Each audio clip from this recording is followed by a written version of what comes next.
कल को किसी बुजुर्ग को या बच्चा को डर के बैठ जाए, अटैक आ जाए किसी को, तो कौन जिम्मेदारी लेगा? प्रेमानंद महाराज के दर्शन के लिए दूर दूर से श्रद्धालु वृंदावन आते हैं, लेकिन हैरानी की बात यह है कि प्रेमानंद महाराज की भक्ति की वजह से स्थानीय लोगों की रातों की नींद उड़ गई है। नतीजन अब स्थानीय महिलाएं हाथों में तख्ती लेकर विरोध सड़कों पर कर रही हैं।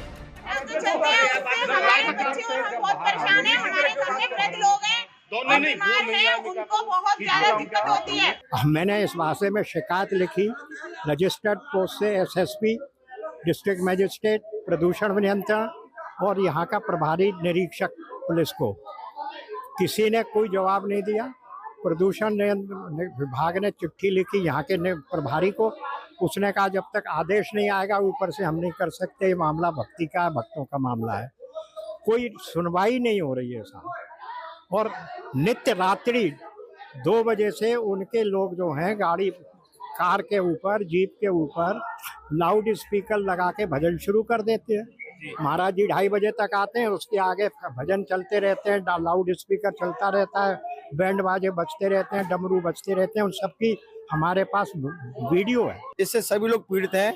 प्रॉपर ओनली 3 घंटे सो पाते हैं और मनुष्य, पशु पक्षी और जीव भी नहीं सो पाते हैं। मतलब आतंकवाद सा हमको फील होता है।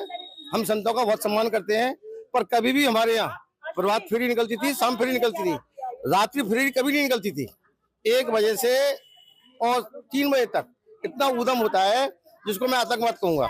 दरअसल संत प्रेमानंद महाराज का काफिला रात्रि 2 बजे अपने शिष्यों के साथ राधा केली कुंज के लिए चलता है।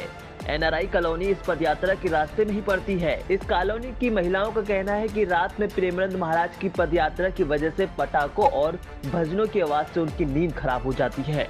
सुनिए इन महिलाओं ने क्या कहा। 1-1.5 साल से यही देख रही हूँ कि महाराज जी का दिन पर दिन ये सब बढ़ता जा रहा है। रंगोली बनाना, ढोल नगाड़े निकलने और विद मोर भी नाच रहे हैं। और ये इनका 2:30 बजे निकलते हैं, बट 11:30 बजे से शुरू हो जाता है। और किसी को अगर 12 बजे या 11 बजे आना हो तो ये घुसने नहीं देते हैं। इनका मोटी-मोटी रस्सियां लग जाती हैं और साथ में प्रशासन चलता है। और तो और इनसे ये भी नहीं होता तो इनकी दिवाली बनती है। ये बड़े-बड़े इनके ना अनार बम पटाखे चलते हैं। कल को किसी बुजुर्ग को या बच्चा को डर के बैठ जाए, अटैक आ जाए किसी को, तो कौन जिम्मेदारी लेगा? प्रेमानंद जी महाराज जी हैं, इनकी एक पदयात्रा निकलती है रात को 2 से 3 बजे के बीच में। हमारी सोसाइटी बिल्कुल ऑन रोड है।